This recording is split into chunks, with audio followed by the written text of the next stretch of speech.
La Virgen de las 7 calles, de Alfredo Flores Suárez. Carlos Toledo regresaba a Santa Cruz después de muchos años de ausencia. Había cruzado en una travesía brava de 20 días la inmensa llanura que se extiende al norte de Yacuiba, venciendo las jornadas penosamente sobre aquellos caminos que más bien parecen sendas olvidadas entre el monte, el fango y los arenales. Entró al pueblo al anochecer. Una a una, semienvueltas por la penumbra, surgían las casas chatas de techos anchos y paredes blancuzcas. En las calles silenciosas se escuchaba sonoro el pausado tañir de las campanas. Un ambiente monacal se filtraba por entre la osquedad de las primeras sombras, y hasta las pisadas de las bestias, como para no tumbar aquel recogimiento místico, se apagaban al hundirse en el suelo arenoso, blando y tibio.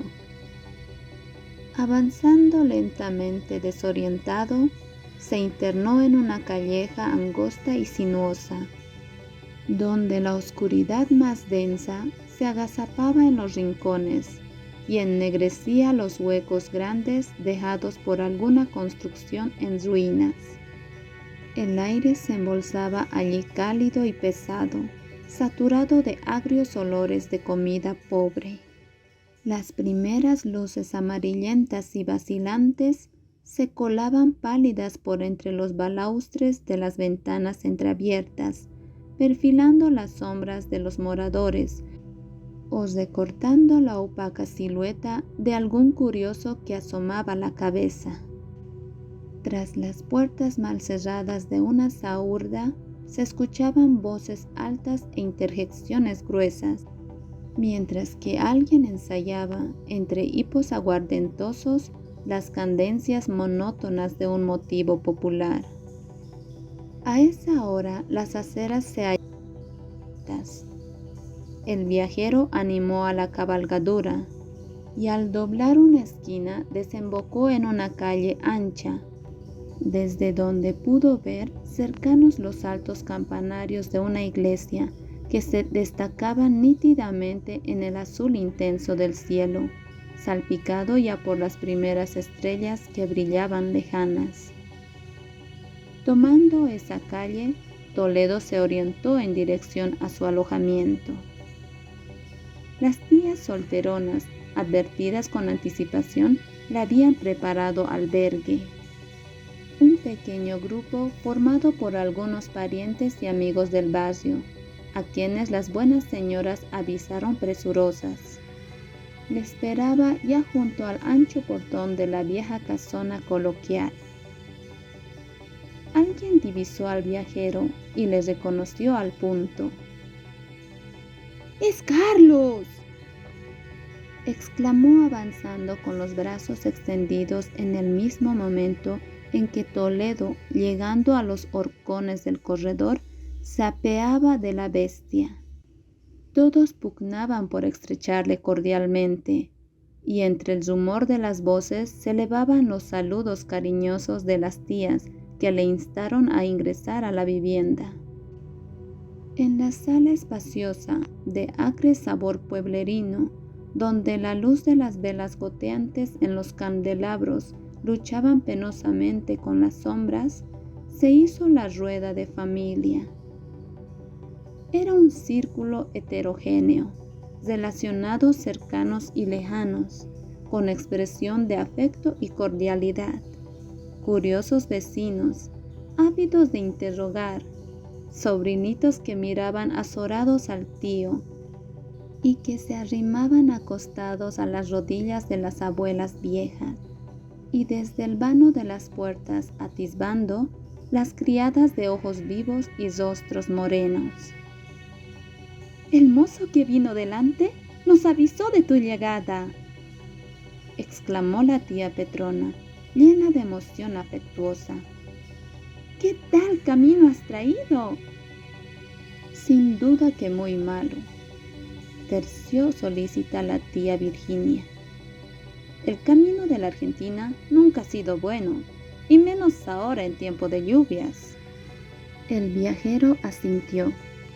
Estaba realmente cansado y el cuerpo le pedía reposo, pero no obstante, apoltronado en aquel ancho sillón de sendos y cómodos brazos tapizados, experimentaba una agradable sensación de adormecimiento que le indemnizaba hasta cierto punto de la macurca que llevaba en el cuerpo, merced a la interminable jornada que había vencido para finalizar aquel viaje. Desde allí, apoyada la cabeza en el mullido respaldo, abarcó en una rápida ojeada todo lo que le rodeaba. Reparó en los grandes escaños rojos de brillante terciopelo, lujo de la familia, que otrora cuando niño admiraba respetuosamente desde lejos como reliquias intocables. Allí estaban, iguales, en el mismo lugar, como si criando raíces en el suelo no se hubieran movido de sus rincones durante años y años.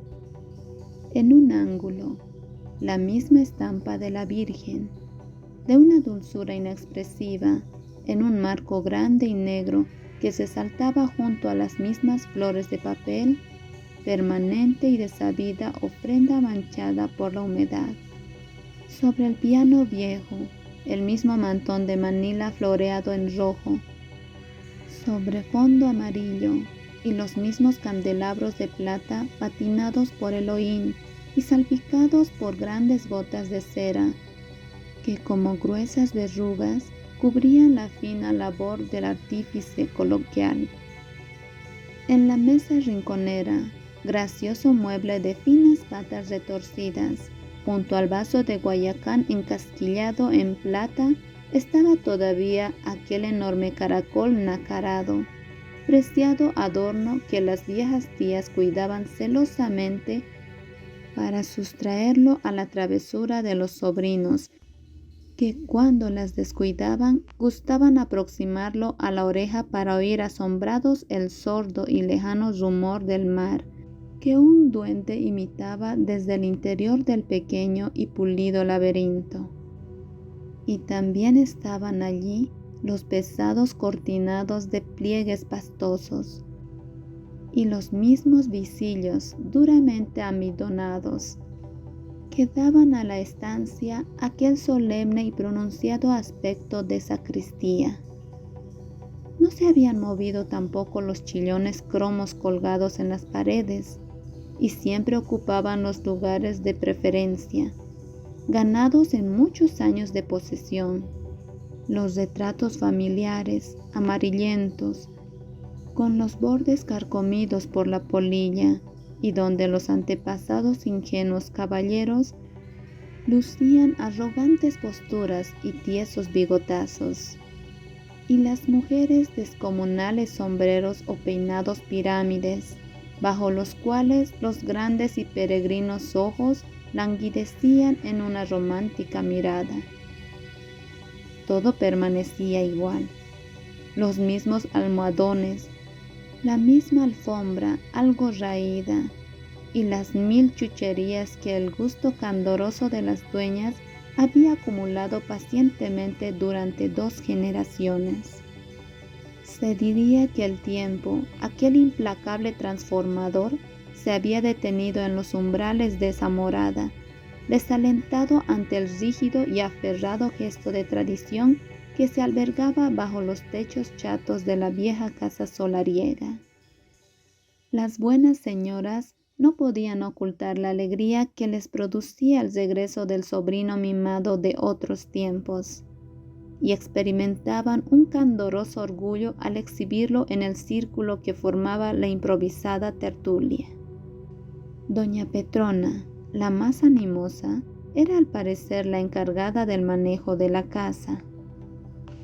Mujer corpulenta, de simpático rostro, solterona, empedermida y beata impecable, constituía uno de los tantos baluartes de la rígida moral pueblerina. después de una juventud eternamente consagrada a defender la virtud propia y ajena, había llegado a la vejez virgen y pura, sometida siempre al santo temor de Dios y observando estrictamente los rígidos postulados de la religión, cuyas prácticas llenaban gran parte de su tiempo y de su vida. La tía Virginia, achacosa ya, era una viejecita de blancos cabellos y mirada dulce, cuya existencia se deslizaba como una sombra en aquel caserón ruidoso a la vera de doña Petrona, cuyos arrestos, como se ha dicho, todavía le permitían asumir la dirección de la casa, y cosa aún más difícil, cuidar la doncellez del batallón de cunumis que tenía a su servicio. «¡Que traigan chicha! ¿O prefieren café?», consultó doña Petrona, esparciendo una mirada circular sobre los visitantes. Y luego, sin aguardar la respuesta, ordenó a una de las criadas: «A ver vos.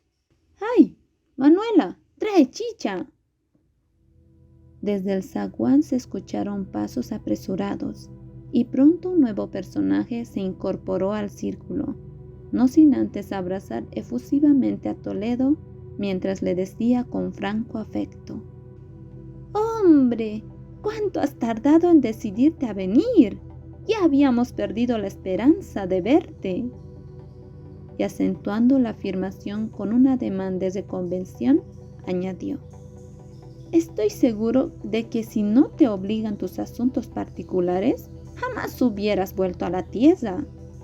Toledo sonreía alegre al ver nuevamente a su amigo de la infancia, Alberto Chávez, con quien también fue compañero en Buenos Aires y al que le unían vínculos sinceramente fraternales.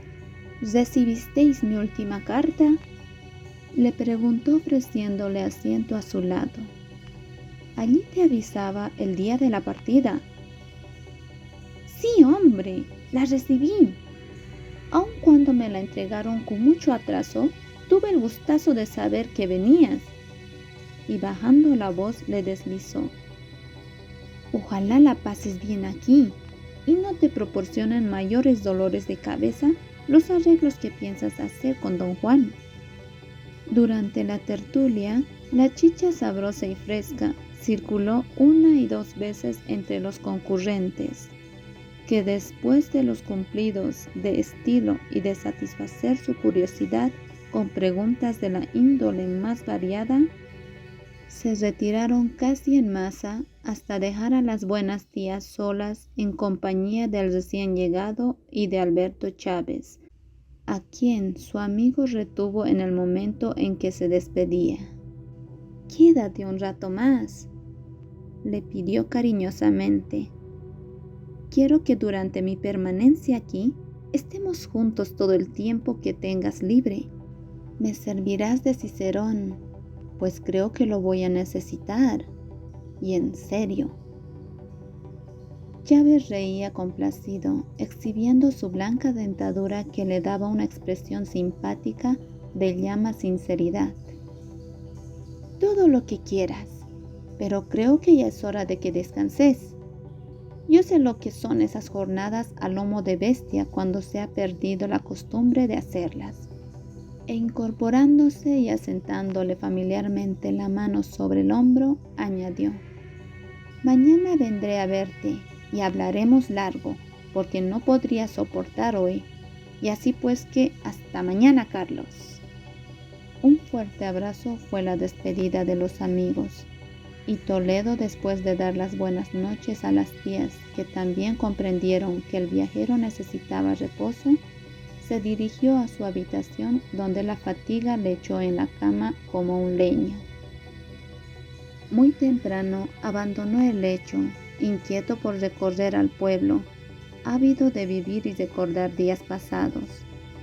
El sol amarillaba ya en lo alto de las paredes blancas, calentándolas débilmente, mientras las casas abrían sus anchos portones, haciendo rechinar los viejos goznes enmohecidos. De rato en rato, En la calleja silenciosa se escuchaba el menudo taconear de las beatas que regresaban de la primera misa, cubiertas por sus mantones negros y dejando tras sí como una estela un agrio olor de santidad. Las criaditas paliduchas iban tras ellas, mansas como corderos, llevando sobre sus cabecitas débiles el descomunal declinatorio. El aire se colaba a lo largo de los corredores, y en las arenas húmedas por el rocío, los carretones enterraban sus ruedas toscas y crujientes, en tanto que el grito áspero del carretero ponía una nota típica en el despertar del pueblo. Las calles se animaban por momentos. Toledo marchaba sin rumbo por las aceras enladrilladas que se tendían como un largo pasillo rojo, bajo el ala amplia de los corredores. Quería respirar a bocanadas el aire de aquel ambiente rústico y tranquilo, que llenaba su espíritu de sensaciones íntimas, saturadas de un vago perfume de vocación y añoranza. Con insistencia desfilaban por su mente los días de la infancia traviesa y de la juventud despreocupada. Muchas cosas cuyo aspecto no había variado en tantos años les recordaban episodios de su vida que ya tenía casi olvidados. Alguna casa vieja inquietaba su memoria transportándole lejos a los tiempos idos, y una reja negra ancha le traía enredadas entre sus retorcidos arabescos reminiscencias agridulces de alguna noche romántica, de alguna serenata apasionada junto a la ventana de aquella linda amiguita de antaño. Y luego por asociación se agolpaban en el recuerdo sus amigos, camaradas de precoz francachela, bullangueros y soñadores. Un incidente callejero sin importancia le sacó de su abstracción. Una mujer del campo vociferaba contra un pilluelo que le había robado unas naranjas del viejo carretón que conducía el cargamento. «¡Trae acá, bellaco ladrón!», chillaba a voz en cuello la enfurecida mujer. Y su compañera, una vieja desgreñada, comentaba: «¡Si será liso el cumuni!». El granuja se alejaba a grandes zancadas entre la risa de los curiosos, gritando a su vez: «¡Calla, vieja cotuda! ¡Te vas a morir por una naranja!». Toledo continuó su camino, abriéndose paso entre la gente, que en las aceras de la Recoba se aprestaba a iniciar su comercio. Una turba de chiquillos desaliñados me rodeaban en torno a los puestos, lanzando miradas ansiosas y dejando adivinar en la viveza de sus ojos la intención de aprovechar el menor descuido de las recoberas. Los transeúntes ya circulaban en número apreciable. Había allí, formando un conjunto abigarrado, hombres y mujeres de la ciudad y del campo, peones que llevaban en los rostros curtidos la pálida huella de la terciana, criadas morenas, descalzas que mostraban la desnudez de una pierna dura y maciza, y que portaban al panacú de trenzada palma que habrían de llenar de provisiones. Sentados en los bordes de las aceras, pordioseros sucios de carnes acorchadas lucían descomunales bocíos y esperaban pacientemente la pitanza que más tarde les brindaría el desperdicio. En las calles, bueyes flacos que parecían sonámbulos, uncidos a carretones desvencijados y astillosos. Desde un caballejo famélico, un rapaz chillaba con voz destemplada, ofreciendo unas botellas de leche mugrientas, que amarradas del cuello colgaban del apero viejo. En el umbral de un portón, en cuclillas, una vieja apergaminada mascullaba una letanía, mientras una pequeñuela haraposa extendía la mano para pedir una limosna. Toledo dobló por una esquina y tomó la dirección del barrio San Roque para regresar a su alojamiento. En el silencio de la mañana fresca y luminosa se mezclaba el alegre martillar del yunque en una fragua, con el melancólico tin-tin de las campanas claras, cristalinas y pausadas. A medida que avanzaba, iba comprendiendo que una gran pobreza abatía al pueblo. La vestimenta de la gente, aún dentro de su pulcra limpieza, contrastaba con la de otros tiempos de prosperidad que él había conocido. Algunas casas mostraban sus fachadas descuidadas, los muros descascarados denotaban la prerura o el abandono de sus moradores. Las tienduchas de las esquinas, regentadas por pacientes pulperas, que esperaban ansiosamente la llegada de algún cliente, concretaban su comercio a unos cuantos maitos de cigarrillos, algunas docenas de naranjas esparcidas en el suelo y una que otra botella de aguardiente sobre un estante polvoriento.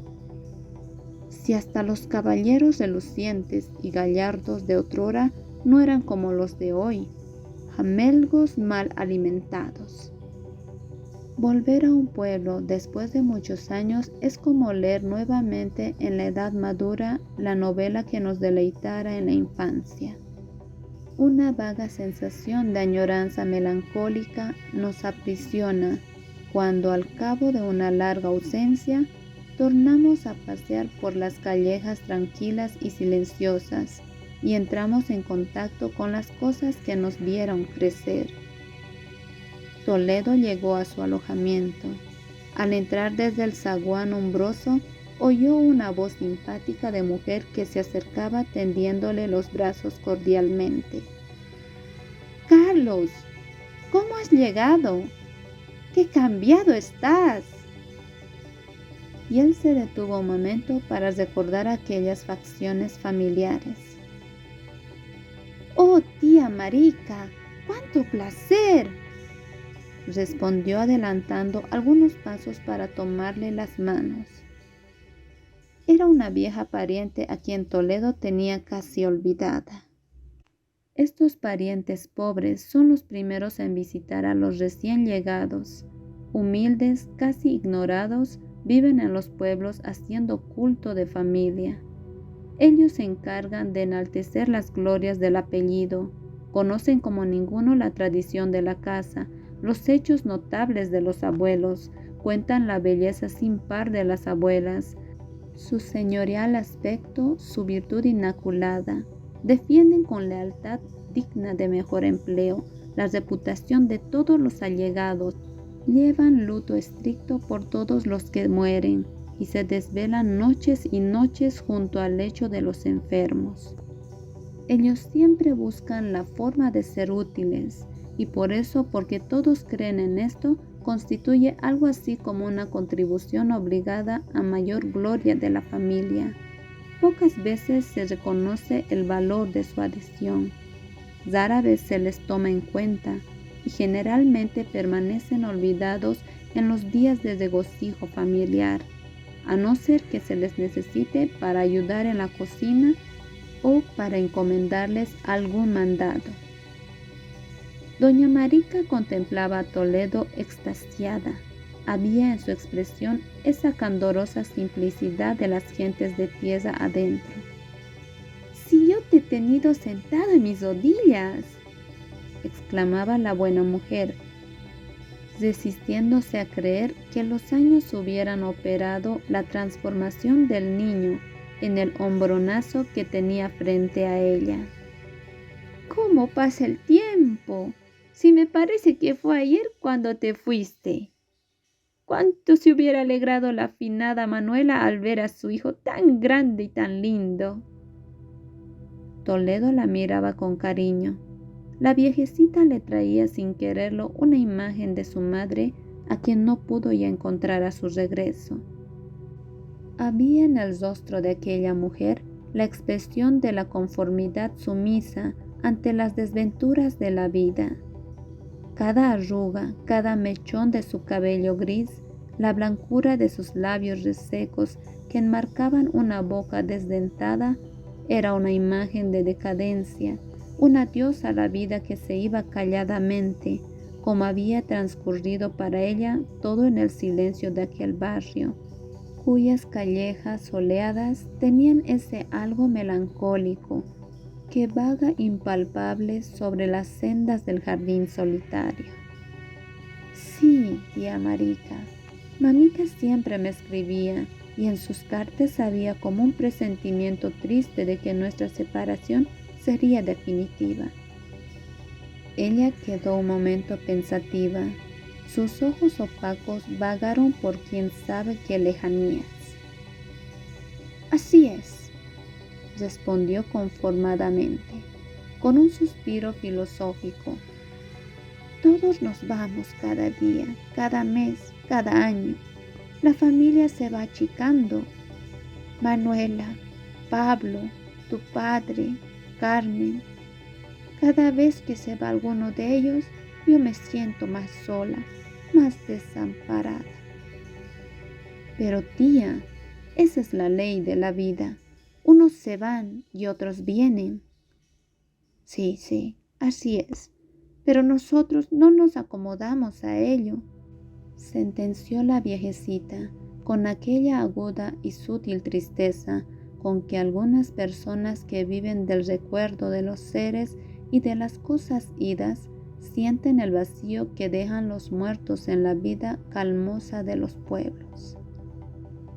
Siguieron hablando y recordando.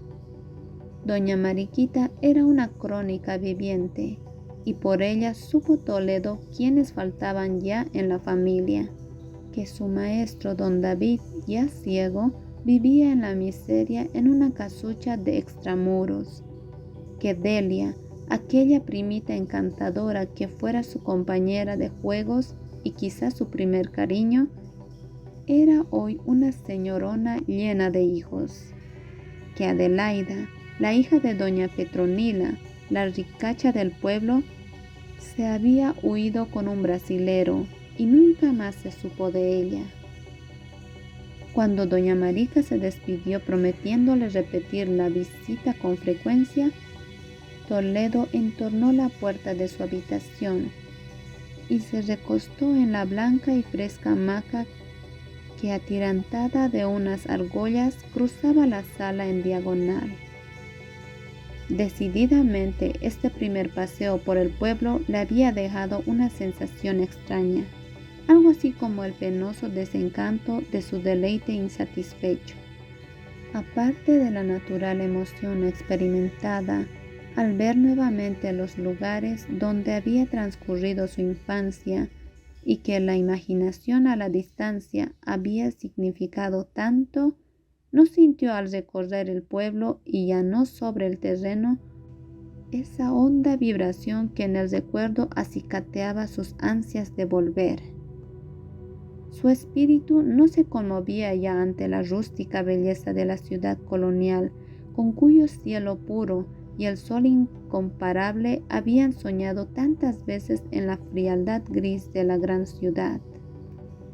Le oprimía ahora esa falta de animación que había notado en las calles que se le antojaban tristes y vacías. Quizá la prolongada ausencia le había descentrado de aquel medio y seguramente ya no le sería posible habituarse a la quietud pueblerina de su tierra.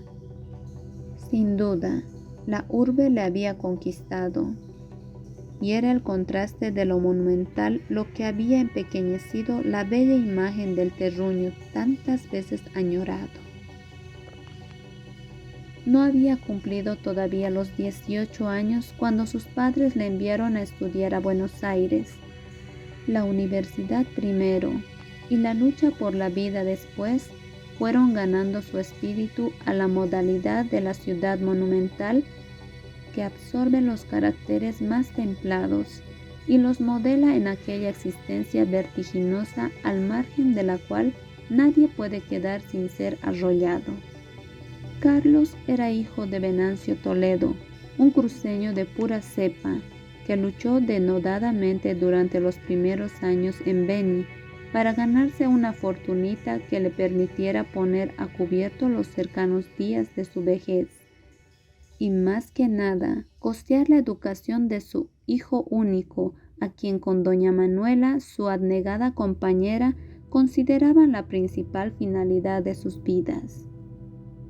Desde pequeño Carlos tenía gran disposición para las matemáticas y mucha afición al dibujo, por lo que sus buenos padres pensaron que podrían hacer de él un gran ingeniero que construyera grandes puentes, largos caminos y levantara bellos edificios, para reemplazar las taperas que hoy servían de vivienda en la ciudad.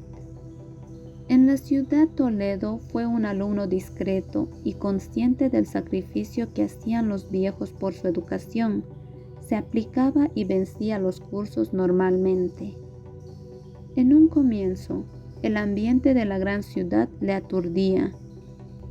Aquel movimiento incesante, el ruido estrepitoso de la vida, el ir y venir de los vehículos, la fría indiferencia de la gente, todo era tan opuesto a la tranquila y apacible vida de su pueblo, donde siempre tuvo la sensación de hallarse en un gran hogar junto a la grande y única familia. Añoraba de Santa Cruz la sencillez hogareña, la libertad rústica de aquel ambiente simple sin estiradas normas, la llaneza hospitalaria de las gentes. Recordaba la tierna belleza de aquella pequeña novia que prometió esperarle, el dulce cariño de la madre, renovado en largas cartas que leía con avidez y que le traían noticias del pueblo, recuerdos de los amigos y consejos del padre. Allí lejos del terruño sintió más hondo el cariño por su tierra, en una inexplicable reacción contra la inminente absorción de la urbe. Alberto Chávez, alumno de la veterinaria, fue su compañero durante el tiempo en que estuvo también estudiando. Muchas veces se juntaban en la habitación de Toledo para recordar Santa Cruz y sus cosas, y ambos soñaban en terminar cuanto antes para regresar a la tierra incomparable y gozar ahora que había estado lejos de ella, de todas las cosas que formaban el canto de la vida en aquel paraje para ellos insustituible. Cuando Chávez partió hacia Santa Cruz, Toledo entristecido la abrazó con envidia y quedó más solo que nunca en aquella enorme ciudad que se la imaginaba, como inmenso monstruo de cuerpo de cemento con alma de acero. Sus recursos no eran abundantes, pero le permitían vivir decorosamente en una pensión de la calle Tucumán, donde también moraban algunos compañeros de aulas provincianos que daban a aquel alojamiento un amable ambiente de camaradería. Mientras vivió don Venancio y aún durante el tiempo en el que le sobrevivió doña Manuela, que fue muy corto, el estudiante recibía puntualmente la remesa mensual que se le hacía desde Santa Cruz para sus gastos de vivienda y estudios. Pero un día de esos el dinero no llegó y los telegramas y las cartas angustiosamente dirigidos a don Juan Bravo, el albacea dejado por sus padres, no tuvieron respuesta. Más tarde, Chávez le escribió diciéndole que las cuentas habían quedado muy embrolladas y que le aconsejaba venir a Santa Cruz para tratar de salvar algo de aquellos bienes. Fue un gran contratiempo para Toledo esta noticia. Le faltaban aún 2 años para terminar su carrera, y la vida en Buenos Aires sin dinero era de lucha dura y de resultados problemáticos. No obstante, logró un empleo como dibujante en una empresa constructora, y merced a eso pudo a duras penas terminar sus estudios del curso comenzado, y aprovechando las vacaciones viajó a Santa Cruz, dejando pendiente el último año que vencería a su regreso una vez arreglados sus asuntos y con recursos propios, pues la empresa constructora se había presentado en quiebra y él quedaba en situación de buscar trabajo nuevamente. Toledo cambió de postura, cruzó las manos bajo la nuca y fijó los ojos en el techo lleno de manchones grandes, oscuras huellas que las goteras habían dejado allí como gráfica advertencia. Ahora se encontraba en Santa Cruz.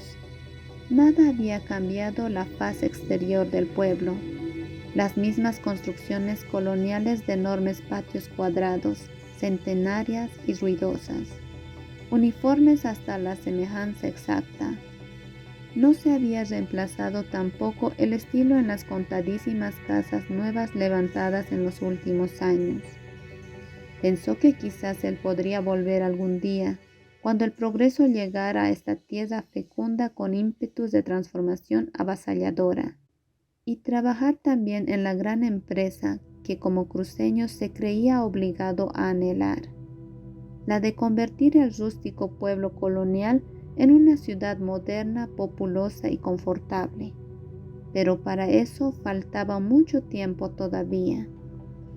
Entretanto, había que recibirse y luchar por una posición en la gran urbe, donde contaba con algunas vinculaciones que quizás le allanarían el cambio. Un viejo reloj daba la hora en 11 campanadas sordas. Alguien golpeó tímidamente. «¡Adelante! ¿Quién es?» La puerta se abrió sigilosamente y apareció una criadita de rostro agraciado que con expresión huraña baja la cabeza y los ojos esquivos. Permanecía como indecisa sin atreverse a franquear el umbral. «Manda decir mamita que venga a almorzar». Era casi un adolescente, pero ya las carnes duras rebotadas marcaban en su cuerpo redondeces de mujer. Los pechos firmes y pequeños se adivinaban libres y enhiestos, apenas cubiertos por la blanca y ajustada blusilla de tocuyo. Toledo la envolvió en una mirada y como una ráfaga pasó junto a él una turbia sensación de deseo. «¿Cómo te llamas?», le preguntó. «Isolina», respondió la muchacha brevemente ruborizándose. Él se levantó y salió tras ella. La mesa se hallaba tendida en un rincón del patio fresco y sombreado. Sobre el mantel de pulcra blancura, en la ancha fuente de plata, humeaba el locro criollo incitante y apetitoso.